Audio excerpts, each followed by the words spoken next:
नमस्कार, मी मनोज भोर. जय महाराष्ट्रमध्ये आपल्या सर्वांचं स्वागत आहे. जय महाराष्ट्राचा विशेष कार्यक्रम जयम विशेष. या कार्यक्रमात आपण 3 महत्त्वाच्या बातम्यांचा आढावा घेणार आहोत. एक तर नगरविकास मंत्री एकनाथ शिंदे यांच्यावर काळी जादू केली आणि ही काळी जादू करणारे हे पालघर या आदिवासी बहुल भागातले आहेत.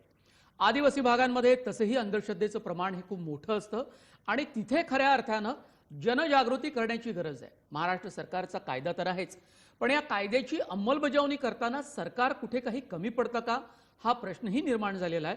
कारण या भागामध्येच आदिवासी बहुल भागामध्येच अंधश्रद्धा, काळी जादू, जादूटोणा याचं प्रमाण सर्वाधिक आहे. दुसरी महत्त्वाची आहे बातमी ती म्हणजे शेतकऱ्यांच्या आंदोलनांची. शेतकऱ्यांचं आंदोलन त्याचा आज 22वा दिवस आणि या सर्वोच्च न्यायालयामध्ये या प्रकरणाबद्दल सुनावणी होत असताना सर्वोच्च न्यायालयाने सांगितलं की आंदोलन करणं हा शेतकऱ्यांचा मूलभूत अधिकार आहे. आंदोलन त्यांनी निश्चितपणे करावं, पण रस्ते कोणीही अडवू नये यातून सर्वोच्च न्यायालयानं एक मर्यादा सुद्धा घालून दिली. त्याचं भान सुद्धा आता शेतकऱ्यांना ठेवावं लागणार. या आंदोलनामधनं काय निष्पन्न झालं, यातनं तोडगा काय निघाला, राज्य सरकारच्या केंद्र सरकारच्या कायम चर्चा या संदर्भात होत असतात. मात्र या चर्चा तेव्हाच फलदायी होतील जेव्हा केंद्र सरकार आणि शेतकरी यांच्यामध्ये कुठला तरी समन्वयाचा मार्ग चांगला निघू शकेल. यासाठी एक समिती नेमण्याची सूचना या अगोदरच सर्वोच्च न्यायालयानं केली आहे. तिसरी महत्त्वाची बातमी आहे मुंबईतल्या मेट्रो कारशेडची. याला कोणतीच जागा निश्चितपणे मिळत नाहीये. कारण आरे कारशेड मधली जागा तिथलीही नंतर कांजूर भागामध्ये न्यायचं ठरवलं आणि या कांजूर भागामध्ये मेट्रो कारशेड उभारण्याला सुद्धा मुंबई उच्च न्यायालयानं स्थगिती दिली. त्यामुळे आता नवी जागा मुंबईतली कोणती असू शकेल, तर सूत्रांची अशी माहिती आहे की बांद्रा कुर्ला कॉम्प्लेक्समध्ये जिथे बुलेट ट्रेनचा प्रकल्प उभा राहणार होता तिथली जागा ही आता मेट्रो कार शेडसाठी त्याची चाचपणी सुरू आहे. म्हणजे राज्य सरकारमध्ये या संदर्भात खल सुरू आहे आणि ही चाचपणी सुरू असल्याची सूत्रांची माहिती आहे. या 3 महत्त्वाच्या बातम्या, या बातम्यांचा विस्तारानं आपण आढावा घेणार आहोत.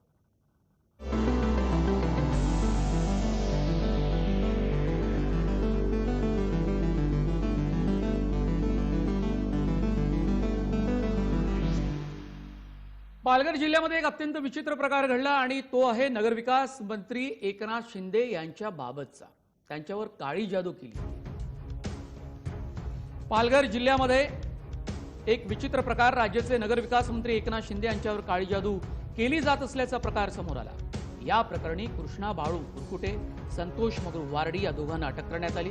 ही घटना 4 डिसेंबरची आहे. कृष्णा कुरकुटे आणि संतोष वारडी हे दोघे जण जादूटोणा करून लोकांना फसवत असल्याची माहिती पालघर पोलिसांना मिळाली होती.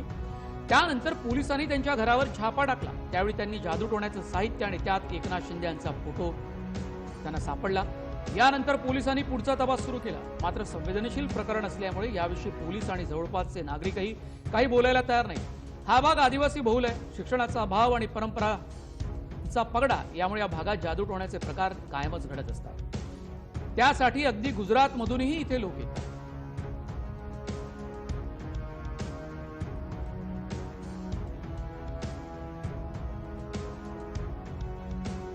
जादूटोणा विरोधी कायदा राज्यात अस्तित्वात आला. मात्र या कायद्यात नेमका काय आहे आणि याच्या कलमा कुठल्या आणि यावर अंमलबजावणी कशी केली जाते तेही पाहूया ग्राफिकच्या माध्यमातून. कायद्यातील तरतुदी बघा. हा कायदा संपूर्ण राज्यात लागू असेल.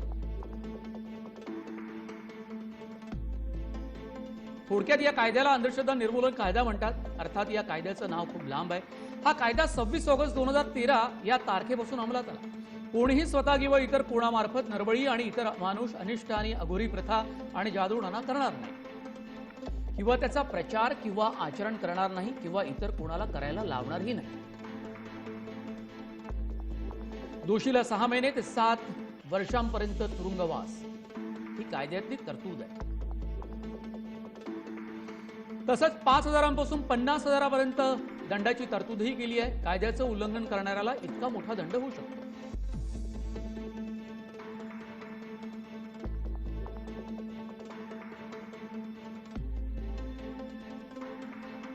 जादू टोण्याचा काही एकच प्रकार नाही, त्याचे अनेक प्रकार आहेत. पाहूयात जादू टोण्याचे नेमके प्रकार तरी किती आहेत. भूत उतरवण्याच्या बहाण्यानं मारहाण आणि इतर प्रकारे छळ. काळ्या जादूचे प्रकार सांगतोय तुम्हाला. तथाकथित चमत्कारांचा प्रयोग करून आर्थिक प्राप्ती. तथाकथित चमत्कारांचा प्रचार प्रसार करून लोकांना फसवून दहशत बसवणं. आणि हाच प्रकार समाजात चालता नाही. अलौकिक शक्तीची कृपा मिळवण्याच्या हेतूनं अघोरी कृती करणं. मौल्यवान वस्तू, गुप्तधन आणि जमिनीत पाणी शोधण्याच्या बहाण्यानं जादू टोणा होतो आणि ग्रामीण भागामध्ये हा प्रकार सर्रास पाहायला मिळतो. करणी, भानामती या नावानं कोणतेही अमानुष, अनिष्ट आणि अघोरी कृत्य, जारण मारण अथवा तत्सम कारणानं नरबळी जातात. आणि ग्रामीण भागात, आदिवासी भागात हे प्रकार खूप चालतात. करणी, चेटूक केल्याच्या नावाखाली एखाद्याला मारहाण. नग्नावस्थेत धिंड, रोजच्या व्यवहारावर बंदी. कुत्रा, साप, विंचू चावल्यास वैद्यकीय उपचार न करू देता मंत्रतंत्र आणि गंडे देणे. गर्भवती स्त्रीच्या गर्भाचं लिंग बदलण्याचा दावाही केला जातो आणि बुवाबाजी करणारे लोक हे सर्रास करत असतात. अलौकिक शक्तीचा दावा करून लैंगिक संबंध ठेवणं, खास करून तथाकथित धार्मिक गुरु हे काम करत असतात.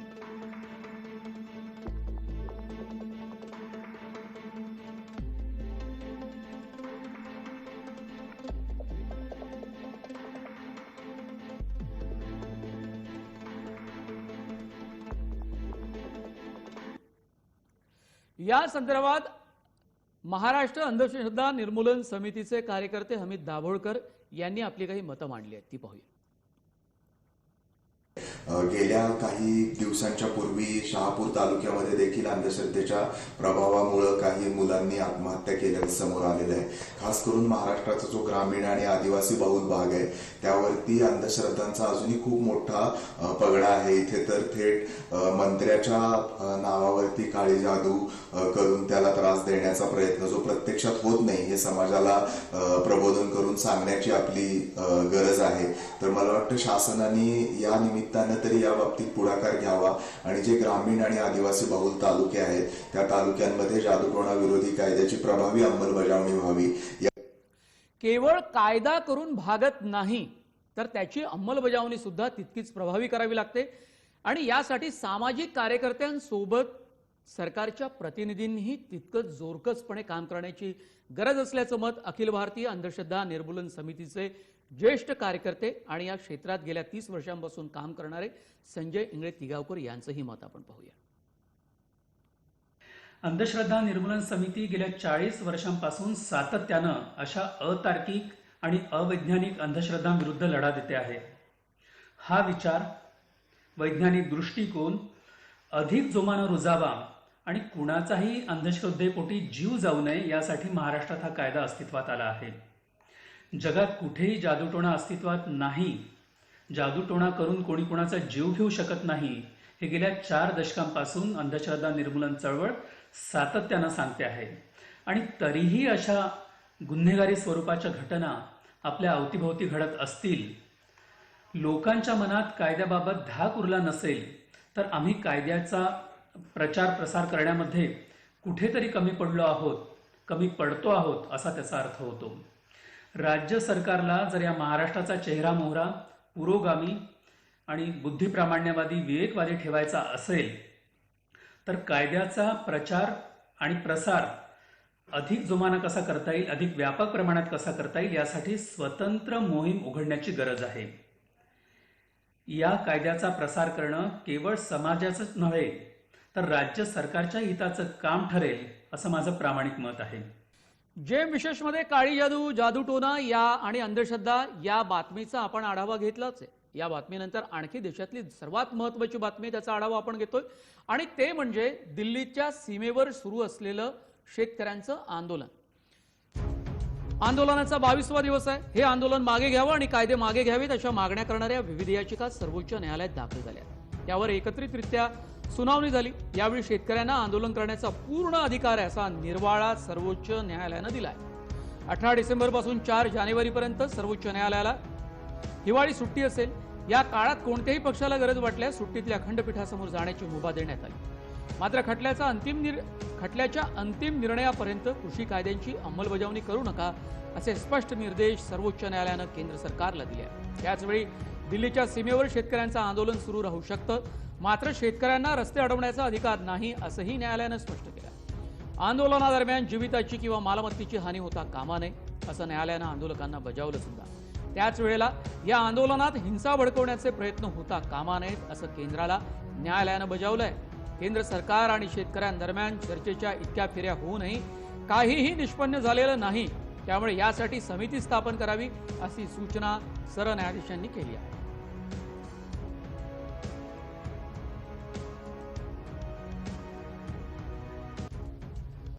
सुनावणी दरम्यान सरन्यायाधीश शरद बोबडे यांनी काय निरीक्षणं नोंदवली, काय आदेश दिले केंद्र सरकारला, तेही पाहूया ग्राफिक्सच्या माध्यमातून.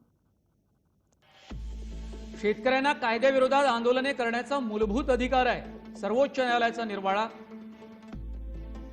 आंदोलने अहिंसकपणे सुरू ठेवता येईल, सरन्यायाधीश शरद बोबडे यांचं मत. आंदोलनामुळे कोणाच्याही जीविताला मालमत्तेला धोका पोहोचता कामा नये.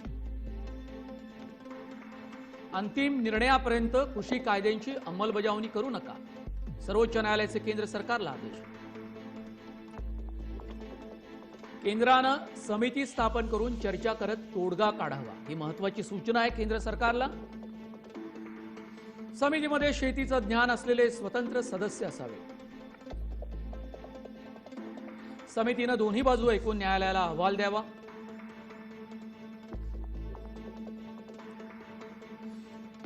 याचाच अर्थ असा होतो की शेतकऱ्यांच्या आंदोलनामध्ये सर्वोच्च न्यायालयानं आता हस्तक्षेप केलाय. अटॉर्नी जनरल वेणुगोपाल यांनी न्यायालयात कोणते मुद्दे मांडले तेही पाहूया ग्राफिक्सच्या माध्यमातून. कायदे रद्द करण्याच्या मागणीवर हो किंवा नाही म्हणावे यासाठी शेतकरी केंद्र सरकारला खिंडीत पकडू शकत नाही. अटॉर्नी जनरल के वेणुगोपाल यांचे हे युक्तिवादातले मुद्दे. सरकार कायद्यावर मुद्देसूद चर्चेस तयार होते, शेतकऱ्यांनी अडवलेला रस्ता मोकळा केला पाहिजे. अटॉर्नी जनरल के वेणुगोपाल यांचं केंद्र सरकारच्या वतीनं युक्तिवाद. त्यांच्या नेत्यांबरोबर चर्चा होऊ शकते. शेतकरी तिथे गर्दी करून थांबले आहेत.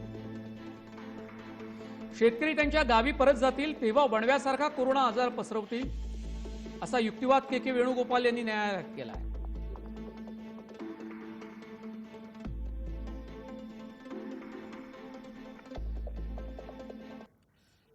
पंजाब सरकारची भूमिका मांडत असलेले पी चिदंबरम यांनी काय युक्तिवाद न्यायालयात केले तेही पाहूया ग्राफिक्सच्या माध्यमातून. जेव्हा मोठ्या प्रमाणात लोकांना असे वाटते की कायदा अन्याय आहे, तेव्हा मोठ्या प्रमाणात आंदोलन होते. अमेरिकेत व्हिएतनाम युद्धाविरोधात काय घडलं, पॅरिसमध्ये काय घडलं हे लक्षात ठेवा. शेतकऱ्यांनी रस्ते अडवले नाहीत. शेतकऱ्यांना दिल्लीला जायचे होते, त्यांना कोणी अडवले आणि रस्ता बंद कोणी केला असा सवाल त्यांनी विचारला. पोलिसांनी त्यांना अडवले. आपण बॅरिकेड कंटेनरचे फोटो पाहिले आहेत.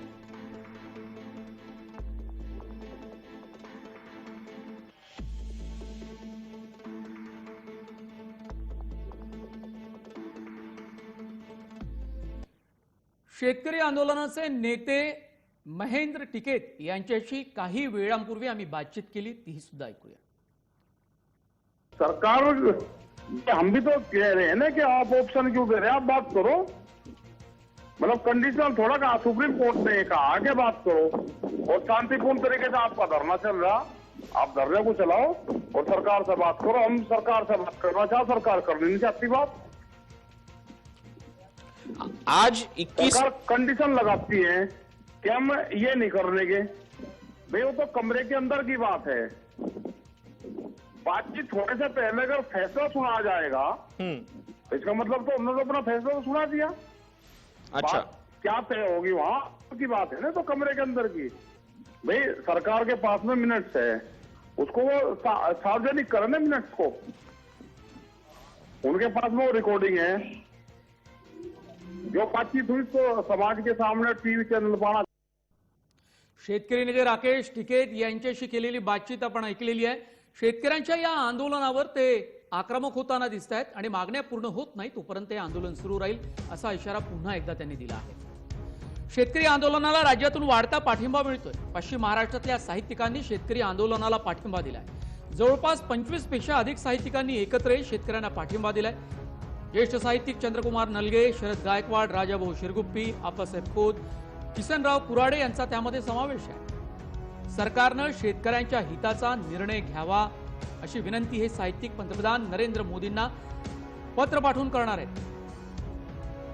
त्यांच्याशी बातचीत केली आमचे प्रतिनिधी ज्ञानेश्वर साळोखे. पण या अगोदर ज्येष्ठ साहित्यिक उत्तम कांबळे आणि रावसाहेब कसबे यांनी सुद्धा प्रस्थापित साहित्यिकांना आवाहन केलं की ज्या वेळेला शेतकऱ्यांच्या वेदना वाढतात, त्यांच्या समस्या या उग्र रूप धारण करतात, त्यावेळेला त्याची नोंद ही विद्यमान साहित्यातून घेतली गेली पाहिजे. ती जर घेतली गेली नाही तर ते साहित्यिक नसले. आणि त्यासोबतच त्यांनी या शेतकऱ्यांच्या आंदोलनाला जोरदार पाठिंबा सुद्धा दिला. पाहूया ज्ञानेश्वर साळोखे यांनी केलेली साहित्यिकांशी बातचीत. दिल्लीमध्ये जे शेतकऱ्यांचं आंदोलन सुरू आहे त्या आंदोलनाला कोल्हापुरातल्या ज्येष्ठ लेखकांनी आणि साहित्यिकांनी पाठिंबा दिलेला आहे. ह्या सगळ्या लेखकांनी एकत्र येत पत्रकार परिषद घेऊन आपली इथे भूमिका मांडलेली आहे. आपण त्यांच्या नेमक्या प्रतिक्रिया आहेत त्या जाणून घेणार आहेत. सोबतच शेतकरी आंदोलनाबाबत त्यांची मत आहेत ते सुद्धा जाणून घेणार आहेत. सर, काय सांगाल, आज तुम्ही तुमची भूमिका मांडलाय, नेमकी ही भूमिका काय आहे आणि शेतकरी आंदोलन जिथे जे सुरू आहे त्याच्या परिस्थितीबद्दल काय बोलाल? त्याला आंदोलन जे चालू केलेलं आहे त्याला आम्हा सर्वांचा हा पाठिंबा आहे. आमचे सर्व साहित्यिक एकत्र आलेले आहेत. त्यांच्याही भावना तीव्र स्वरूपाच्या आहेत आणि म्हणूनच आम्ही एकत्र येऊन आता हे निवेदन त्या संदर्भाचं आम्ही पंतप्रधानांना, राष्ट्रपतींना आणि अन्य ठिकाणी अशा रीतीने पाठवणार आहोत. लेखक म्हणून आम्ही शेतकऱ्यांचीच मुलं आहोत आणि लेखक म्हणून आमच्या लेखण्या ह्या नांगराचीच सुधारित आवृत्ती आहे आणि त्या दृष्टीनं आपण आमच्या लेखणीचा वापर केला पाहिजे या भावनेनं आम्ही या आंदोलनाला उतरलेले आहोत. आणि जोपर्यंत शेतकऱ्यांची ही गळचेपी थांबत नाही आणि ही चुकीची बिलं आणून शेतकऱ्यांना पूर्ण नेस्तनाबूत करण्याचे हे राज्यकर्त्यांचे प्रयत्नांना जोपर्यंत आम्ही आवर घालत नाही तोपर्यंत आमची ही लढाई संपणार नाही. खरं तर महिनाभर लाखो लोक रस्त्यावर येऊन बसतात. एवढी दुर्घटना स्वातंत्र्याच्या गेल्या 75 वर्षाच्या इतिहासात निदान आमच्या पिढीने तरी कधी बघितलेली नाही. म्हणून आमची कळकळीची विनंती आहे कोल्हापूर परिसरातल्या लेखकांची की सर्व लेखकांनी महाराष्ट्रातल्या, राष्ट्रातल्या आणि जगातल्या या लढ्याची दखल घ्यावी. कॅमेरामॅन संदीप पाटील, ज्ञानेश्वर साळोखे, जय महाराष्ट्र, कोल्हापूर. शेतकऱ्यांच्या या बातमीनंतर तिसरी महत्वाची बातमी आहे ती म्हणजे मुंबईतल्या मेट्रो कारशेडची. मुंबईतल्या मेट्रो कारशेडचा वाद चांगला चिघळतोय. मेट्रो 3चे कारशेड आता बांद्रा कुर्ला कॉम्प्लेक्समध्ये नेण्यासाठी राज्य सरकारकडून चाचपणी सुरू झाली. आरेमधून कारशेडची जागा कांजूरमार्गला गेल्यानंतर हे प्रकरण न्यायालयात गेलं. मेट्रो कारशेडबाबत कांजूरमार्गच्या जागेच्या संदर्भात मुंबई उच्च न्यायालयानं स्थगिती दिली. कांजूरमार्ग इथे कारशेड उभारण्यास न्यायालयानं स्थगिती दिल्यानंतर पुढे न्यायालयातील सुनावणी दीर्घकाळ चालण्याची शक्यता आहे. त्यामुळे मेट्रोच्या कामावर परिणाम होऊ नये म्हणून मेट्रो 3चे कारशेड बांद्रा कुर्ला संकुलातील बुलेट ट्रेनसाठीच्या प्रस्तावित जागेवर उभारता येते का या पर्यायाची चाचपणी करण्यात येत आहे. उच्चपदस्थ सूत्रांनी दिलेल्या माहितीनुसार हा तपशील पुढे आलाय.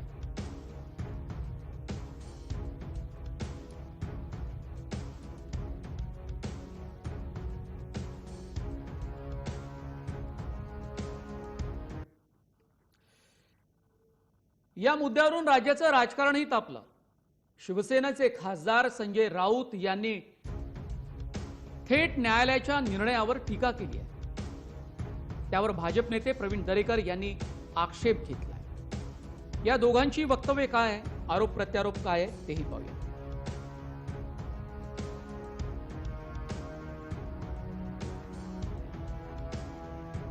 विषय त्यात न्यायालयानं पडू नये आणि ते योग्य आहे. जमीन महाराष्ट्राची आहे, हे सरकार महाराष्ट्राचं आहे. आता हे मिठागरवाले आले कुठून? कोर्ट हल्ली कशातही पडत आहे, कशात? एकदा काय तो जागेचा सोक्षमोष्ट त्या ठिकाणी लावावा. आता तिकडचा डीपीआर बनवला असेल कांजूरचा, आता पुन्हा तुम्ही बांद्र्याची जागा बीकेसीची बुलेट ट्रेनची घेणार, म्हणजे बुलेट ट्रेनसाठी प्रक्रिया पूर्ण झाली असणार, ती पाण्यात गेली असणार, पुन्हा या ठिकाणी नवीन डीपीआर होणार. मला वाटतं खरंच आपल्याला मुंबईकरांना मेट्रो रेल्वे द्यायची इच्छा आहे का, अशा प्रकारचा आमच्या मनात संशय येतोय. आणि त्याच्यामुळे एकदा खरं चित्र मुंबईकरांसमोर स्पष्ट होण्याची आवश्यकता आहे. या मेट्रो कारशेडची निर्मिती आरेमध्येच का करावी आणि ही मेट्रो कारशेडची जागा कांजूरमार्गमध्ये हलवल्यानंतर तिथे नेमका असा परिणाम साधला जाणार आहे, किंवा कांजूरमार्गामधली ही जागा तिसऱ्या ठिकाणी गेल्यानंतर तिथे नेमका या प्रकल्पाला कोणता फायदाही होईल, या संदर्भात अभ्यासक भूषण मर्दे यांनी आपली काही मतं मांडली, ती पाहू. कांजूरमार्ग येथे 3 कारणासाठी कारशेड नको. एक आहे आर्थिक, तांत्रिक आणि न्यायालयीन खटले. हे 3 कारण आपण बघूया. पहिलं कारण म्हणजे तांत्रिक. आज तिकडे कांजूरमार्ग येथे कारशेड नेण्यासाठी 8 किलोमीटर आपल्याला मार्गिका वाढवावी लागणार आहे. म्हणजे एकूण लांबी 40 किलोमीटरच्या पुढे जाईल. ती पुढे व्यवस्थापन, एवढ्या मोठ्या मेट्रोचं व्यवस्थापन करणं सोपे नाही. जर 2 मेट्रो 3 आणि मेट्रो 4 ह्या दोन मेट्रोंचं कारशेड एकत्र केली तर त्याच्यामुळे दोन्ही मेट्रोंच्या एकूण कार्यक्षमतेत 30 ते 40% घट निर्माण होणार आहे. मेट्रो 30-32 किलोमीटरच्या पेक्षा लांब असू नये असं म्हटलं जातं. तिथे ती जागा आहे, ती जागा दलदलीची आहे, मिठागराची आहे. तिथे ती जागा भराव घालून तयार करावी लागणार आहे. त्याच्यासाठी 1-1.5 वर्ष अजून थांबावे लागेल. म्हणजे एकूण अजून विलंब होईल खरे बांधकाम सुरू होण्यासाठी. याच्यापुढे न्यायालयीन, आता त्याच्यामध्ये जे खटला चालू आहे न्यायालयामध्ये, तो न्यायालयामधला खटला अजून काही वर्ष प्रलंबित राहू शकतो. त्यामुळे जोपर्यंत न्यायालय त्याच्यात मोकळीक देत नाही तोपर्यंत आम्ही तिकडे बांधूच शकणार नाही. या उलट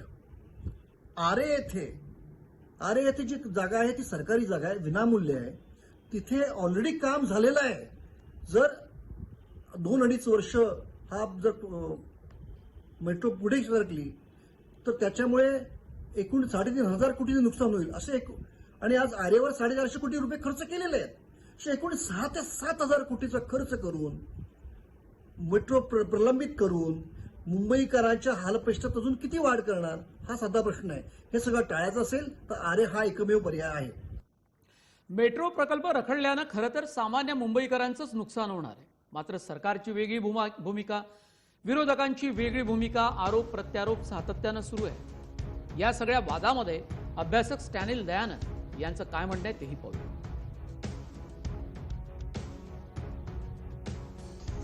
आरेमध्ये मेट्रो कारशेडला विरोध लोकांनी यासाठी केलं होतं की तो 60-70 हेक्टर जंगल जे आहे ते पूर्णपणे उद्ध्वस्त झालं असतं. त्याचबरोबर तिथे एक रेल्वे स्टेशन येणार होतं आणि पूर्ण आरे कॉलनी जो जंगल आहे त्याला विकास क्षेत्र म्हणून घोषित केला जाणार होता आणि पूर्णपणे नो डेव्हलपमेंट झोनमधून बाहेर काढून वेगवेगळे प्रकल्प आणून तो पूर्णपणे खराब होणार होता. आदिवासींची घरं जाणार होती आणि पूर्णपणे म्हणजे काही जंगलाचं काही आपल्याला अवशेष सुद्धा मिळणार नाही अशी परिस्थिती झाली असती. पण त्या जागेवर मेट्रो शेड न बांधता त्याला कांजूरला हलवण्याचा निर्णय घेतला सरकारने. त्याबरोबर कांजूर मार्गला 4 मेट्रोजचे एकत्र एकाच ठिकाणी शेड बांधायचा निर्णय घेतला सरकारने. तर ह्याच्यामुळे 4 स्थळावर होणाऱ्या नुकसानपेक्षा एकाच जागेवरती जिथे झाड नाही, वृक्ष नाही, पाणी नाही, दलदल नाही अशा ठिकाणी कारशेड आल्यानंतर लोकांची मतं नेमकी काय ती जाणून घेऊया, कारण ती जास्त महत्वाची आहे. सरकार कोणतंही असो, जो प्रोजेक्ट ज्या ठिकाणी चालू असतो त्या ठिकाणीच तो कंटिन्यू राहिला पाहिजे. होतं काय की आज सरकार आलं आणि उद्या चेंज झालं तर तो प्रोजेक्ट दोघांच्या भांडणामध्ये कुठेतरी दुसरीकडे स्थलांतरित केला जातो. आता आरेमध्ये जो काही मेट्रोचा प्रकल्प चालू होता तो कंटिन्यू राहिला पाहिजे होता. कारण पर्यावरण प्रेमी जे होते त्यांनी जो काय आंदोलन वगैरे केलं होतं त्याच्या अगोदर ते सर्व डेव्हलपमेंट चालूच झालं होतं. त्याच्यामुळे तो काही विषय येत नव्हता. परंतु ही पैशांची धुळधाव होत आहे. इकडचा प्रोजेक्ट इकडे आणून जर केला तर पैशांचं नासधूस होणं आहे. आरेमध्ये जो काही प्रोजेक्ट चालू होता मेट्रोचा त्याच्यामध्ये सुरक्षितता होती. तो सिटीपासून किंवा लोकांपासून खूप अंतरावरती आतमध्ये होता. त्याच्यामुळे सर्वसामान्य जनतेला त्याचा काही त्रास होणार नव्हता. परंतु आता जो काय कांजूर मार्गला शिफ्ट झालेला आहे ते जवळच तिथे हायवेला लागून असल्यामुळे कदाचित लोकांना त्याचा त्रास होऊ शकेल आणि काही दुर्घटना घटू शकेल. तर जो कंटिन्यू प्रोजेक्ट होता आरेमध्ये तो तिथेच राहिला हवा असं तरी मला तरी वाटतंय. आरे मध्ये कारशेड पूर्वीपासून चालू होतं काम, त्याचं अर्ध पूर्ण झालं होतं, तर तिथेच व्हायला पाहिजे होतं ना. तुम्ही झाडं तोडली, सगळं तोडलं, पर्यावरणाचं तुम्ही सगळं करून घेतलं, बरोबर आहे. तर ते कारशेड तिथेच पाहिजे होती. परत कशाला कांजूर मार्ग हे आणि यांच्या इगोमध्ये आपल्याला पब्लिकचा त्रास कशाला पब्लिकला. कारण याच्या अगोदर जो काम चालू होता तो कारशेडचा, तो आरेचं अर्धा काम झालेलं आहे, तर तिकडेच तो प्रकल्प पूर्णपणे तिथूनच पूर्ण झाला पाहिजे. यांच्या ह्याच्यामध्ये आता जो निर्णय आला सुप्रीम कोर्ट, ते सुद्धा बघून सरकारने लवकरात लवकर निर्णय घेऊन या पुढची काम तेज गतीने चालू करून आरेमध्येच काम केलं पाहिजे, असं आमचं पूर्ण केलं पाहिजे आमचं म्हणणं. वेळ झाली जय विशेषमध्ये इथेच थांबण्याची. आपण ताज्या बातम्यांसाठी पाहत राहा जय महाराष्ट्र.